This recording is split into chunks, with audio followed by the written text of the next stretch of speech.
여러분이랑 저랑 5가지 심리게임을 할 거예요. 책을 읽고 별 운동도 안 하면서 20대 초반의 몸무게를 유지할 수 있는 방법을 알려드릴게요. 저는 평생 쓸 돈을 다 벌고 시골에 내려와서 살고 있고 현재 출근하지 않고 연매출 55억의 회사들을 운영하고 있습니다. 제 인생을 바꿔준 책을 단계별로 소개해보려고 합니다. 이번에 소개해드릴 책은 제가 고정관념 덩어리 사회초년생이었을 때 세상을 보는 눈을 뜨게 해준 책입니다. 살아가는 데 있어서 가장 중요한 것 중에 하나가 판단을 잘하는 거라고 생각하는데요. 이 책을 보면 우리가 심리적인 오류에 빠져서 판단력이 흐려지는 걸 막을 수 있습니다. 지금 이 영상을 보면서도 정다르크 채널을 구독할지 말지, 댓글을 달지 말지, 제 다른 영상을 볼지 말지 등 수십 가지 의사결정을 합니다. 사람은 하루에 의사결정을 많게는 35,000번 정도 한다고 해요. 내가 판단력을 높여서 남들보다 1%씩 더 좋은 의사결정을 할 수 있다면 100번, 1000번, 10,000번의 좋은 의사결정이 쌓였을 때 그러지 않은 사람과의 차이는 엄청나게 벌어져 있겠죠. 이 책이 워낙 유명하고 30만 권 이상 팔린 책이라 보신 분도 많으실 거예요. 하지만 같은 책을 봤더라도 어떻게 제 삶에 적용했는지를 알려드리면 아마 본인의 삶에도 어떻게 활용해 볼 수 있을지 힌트가 될 것 같아요. 바로 프레임이라는 책입니다.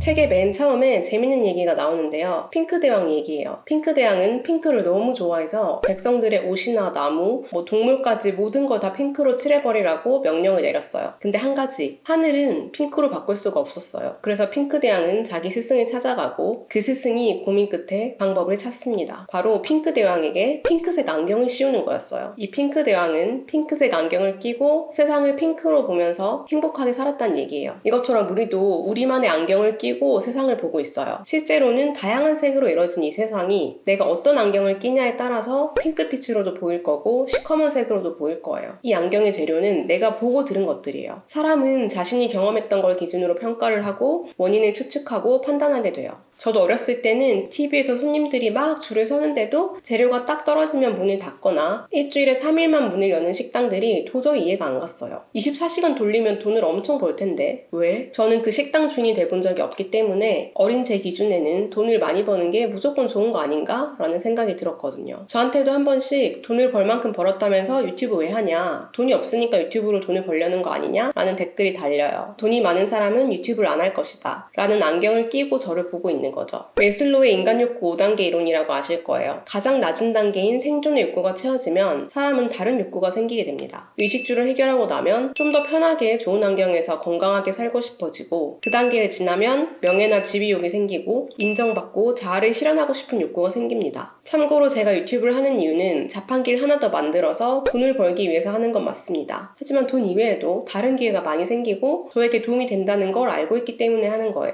실제로 출판이나 협업 등 좋은 제안들이 많이 오고 있습니다. 그리고 저를 응원해주시는 분들이 많이 생기면서 인정받는 기쁨과 보람도 느낄 수 있고요. 이렇게 유튜브를 하는 데는 여러 이유들이 있어요. 어떤 일이든 한 가지 이유로만 생기는 결과는 거의 없습니다. 복합적인 요소들이 영향을 끼쳐요. 내가 쓴 핑크 안경을 벗고 사람이나 사건을 다양한 관점에서 볼 수 있어야 합니다. 저는 이 책을 보고 웬만한 안경은 다 깨버릴 수 있었어요. 물론 의식을 해야만 가능하고 무의식 중에는 저도 색안경을 끼고 판단할 때가 많습니다. 하지만 의식적으로 어떤 사건에 대해서 뭔가 다른 이유가 있지 않을까 이렇게 생각하는 훈련을 하다 보면 색안경을 점점 벗고 본질을 이해할 수 있게 될 가능성이 높아집니다.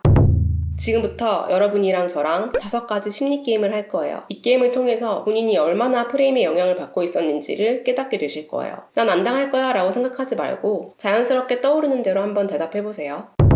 여러분은 숫자와 과학을 믿으시나요? 아마 대표적으로 믿으시는 게 통계일 거예요. 하지만 이 통계도 어떤 질문을 하느냐, 보기를 어떻게 주느냐에 따라서 왜곡할 수 있습니다. 한번 대답해보세요. 당신은 지난달에 데이트를 몇 번 했나요? 당신은 요즘 얼마나 행복하신가요? 이렇게 했더니 행복과 데이트의 상관관계가 0.6으로 높게 나타났습니다. 하지만 당신은 요즘 얼마나 행복하신가요? 당신은 지난달에 데이트를 몇 번 했나요? 순서를 바꿔서 이렇게 질문했을 때는 행복과 데이트 횟수의 상관관계가 0.1로 아주 낮았습니다. 이유는 바로 앞의 질문이 뒤에 나오는 질문을 해석하는 프레임으로 작동하기 때문이에요. 사실 내 행복에 영향을 미치는 건 돈, 건강, 일, 가족 등 굉장히 많은 요소가 있잖아요. 근데 질문을 저렇게 하는 순간 데이트가 삶을 바라보는 주된 프레임으로 작동하게 되고 데이트 횟수에 따라 자신의 행복을 평가하는 상황이 벌어집니다. 특히 우리가 신문기사에서 흔히 접하는 통계나 설문 결과에서 이런 왜곡을 많이 볼 수 있습니다. 그래서 저는 기사에 통계나 설문 결과가 나오면 맹신하기보다는 참고 정도만 합니다. 그 통계에 쓰인 질문이 어땠는지 알 수 없기 때문이고 모수가 몇 명이고 모집단의 성격이 어떻고 해석을 어떻게 하냐에 따라서 의미가 달라지기 때문입니다. 물가 상승률이나 실업률, 부동산 상승률도 어떤 기준으로 통계를 내냐에 따라서 결과는 제각각입니다. 기자가 쓴 프레임대로 보지 않고 기사와 통계 자료의 의도를 파악할 줄 알아야 내가 어떤 선택을 할 때 근거 자료로 그걸 참고할지 말지를 잘 결정할 수 있습니다. 누가 여러분을 단 5분 만에 넌 이런 사람이야 라고 판단한다면 어떨까요? 기분 나쁘겠죠? 그럼 여러분은 다른 사람이 어떤 사람인지 몇 분 정도면 알 수 있다고 생각하세요? 짧은 대화만 나눠보고 혹은 한 번만 만나보고 그 사람이 정했던 적은 없을까요? 예를 들어서 내가 면접자를 평가하는 면접관이에요. 만약에 면접자가 면접을 잘 못 본다면 그 사람의 능력이 떨어진다고 생각하겠죠. 근데 내가 면접을 봐야 하는 사람일 때 면접을 잘 못 본 이유는 긴장해서 내 역량을 다 발휘하지 못했기 때문이라고 생각해요. 이렇게 우리는 다른 사람을 판단할 때는 이 사람은 이런 사람이야 라고 사람 프레임으로 해석하지만 나에 대해서는 상황적인 요인, 즉 상황 프레임으로 해석합니다. 또 다른 예를 들어볼까요? 친구가 약속 시간을 지키지 않은 건 시간 개념이 없기 때문이고 내가 늦은 건 차가 막혔기 때문입니다. 남자친구가 내 생일을 잊어버린 건 사랑이 식었기 때문이고 내가 남자친구의 생일을 잊어버린 건 바빠서 깜빡한 거예요. 넌 원래 그런 사람이라서 그런 거고 난 어쩌다 보니 그랬다는 거죠. 타인의 행동을 사람 프레임으로만 평가하는 사람은 상대방이 그럴 수밖에 없었던 상황을 전혀 고려하지 않고 원래 그런 사람이야 라고 정의합니다. 유명인의 기사에 자신만의 기준을 들이대면서 비난의 댓글을 다는 사람들이 대표적이에요. 타인의 행동을 나 자신의 행동과 동일한 방법으로 해석할 줄 알아야 합니다. 한 번씩 고객이 화가 난 목소리로 전화가 와서는 왜 배송이 늦냐, 당장 환불해라, 보상해라, 난리도 아닐 때가 있어요. 그래도 침착하게 잘 응대하고 고객이 원하는 대로 처리해주면 나중에는 미안하다고 사과를 합니다. 알고 보면 그 당시에 기분이 안 좋은 일이 있었다든지 스트레스를 많이 받았다든지 하는 경우예요. 그 사람이 작은 일에도 난리를 치는 진상이어서가 아니라 그 사람의 상황이 그랬던 거죠. 저도 고객센터에 전화를 할 때 ARS로 한참을 기다리고 자기 담당이 아니라면서 몇 번씩 전화를 돌리다가 담당자랑 통화가 딱 됐을 때 그 담당자랑은 저도 모르게 열이 받은 상태에서 통화를 하게 돼요. 근데 그 담당자 입장에서는 황당하겠죠. 자긴 그냥 전화를 받았을 뿐인데 고객이 막 화가 나 있으니까 말이에요. 그래서 저는 어떤 사건을 보면서 무슨 이유가 있지 않을까? 라고 생각하려고 노력하고 있어요. 그러면 도대체 저 사람 왜 저러는 거야? 라는 생각 때문에 생기는 분노를 막을 수도 있고 그런 감정에 휩싸여서 틀린 결정을 내리는 것도 막을 수 있습니다. 여러분이 실험실에서 설문지를 작성하고 있어요. 만약에 한쪽에서 연기가 피어오른다면 관계자에게 얼마나 빨리 알릴 것 같으세요? 나 혼자 있을 때랑 다른 모르는 참가자들이랑 같이 있을 때랑 대처 속도가 달라질까요? 콜롬비아 대학에서 한 실험인데요. 참가자를 실험실에서 설문을 작성하게 한 뒤에 연기를 피우는 실험이었어요. 과연 참가자들이 얼마나 빨리 이 연기에 대해서 관계자에게 알리고 대처를 하는지를 관찰하는 거였고 이 실험의 가설은 함께 있는 사람의 수가 많을수록 위급 상황에서 어떤 대처를 할 가능성이 떨어진다는 거였어요. 실험 결과가 어땠을까요? 실제로 한 공간에 함께 있는 사람의 수가 늘어날수록 관계자에게 연기에 대해서 알리는 행동이 감소했어요. 혼자 있을 때는 75%의 사람들이 관계자에게 연기가 나는 상황을 알렸지만 3명이 있을 때는 38%만이 관계자에게 상황을 알렸어요. 심지어는 연기 때문에 눈물이 나고 앞이 안 보일 지경이 되도록 사람들은 그 자리에 앉아 있었다고 해요. 다른 사람들이 그냥 있는 거 보니까 늘 있는 일인가? 별일 아니겠지? 라고 생각했던 거예요. 이 사진은 정말 안타까웠던 사건인 대구 지하철 참사 때의 사진입니다. 연기가 가득 찼는데도 사람들이 앉아있는 걸 볼 수 있어요. 아마 다수의 사람들이 불안하고 이상하긴 한데 주변 사람들도 가만히 있으니까 나서지 말아야지 라는 생각을 하진 않았을까요? 나는 위급 상황에서는 빨리 비상구를 찾아서 도망갈 거야 라고 평소에 생각하던 사람도 이렇게 군중이 있는 상황에서는 행동이 달라질 수 있습니다. 심리학자 솔로몬 애쉬가 진행한 또 다른 실험이 있습니다. 이 첫 번째 그림의 선과 같은 길이의 선을 두 번째 그림에서 찾는 실험을 하는 거예요. 누가 봐도 답은 2번이잖아요. 근데 실험 참가자 8명이 일렬로 서 있고 여러분은 8번째 서 있어요. 근데 앞에 7명이 모두 3번이 답이라고 하는 거예요. 그럼 여러분은 2번이 답이라고 자신있게 말할 수 있을까요? 이 실험이 여러 번 반복되는 동안 단 한 번도 다수를 따라 오답을 택하지 않고 정답을 선택한 사람은 25%밖에 되지 않았다고 해요. 반대로 말하면 75%의 사람들은 한 번이라도 다수의 틀린 의견을 따라갔다는 거예요. 즉, 많은 사람들이 가끔씩은 자기 소신을 저버리고 다수의 의견에 동의할 수 있다는 거죠. 근데 여기서 제가 소름 돋았던 대목이 나옵니다. 같은 실험이었는데요. 앞에 7명 중 단 한 사람이라도 정답을 선택하면, 즉 실험 참가자에게 자기 편을 딱 한 명이라도 만들어주면 정답률이 100%에 가깝게 회복이 됐던 거예요. 한 사람의 동지가 자기 소신을 지킬 수 있는 힘을 준 셈이 된 거죠. 우리가 소신을 지키지 못하는 이유가 내가 줏대가 없고 눈치를 많이 봐서가 아니라 내 주변에 그 한 사람이 없기 때문일 수도 있는 거예요. 나를 지지해줄 단 한 사람만 있으면 됩니다. 친구든 가족이든 연인이든요. 그런 사람을 만드세요. 그럼 자신의 소신대로 세상을 살 수 있게 될 거예요.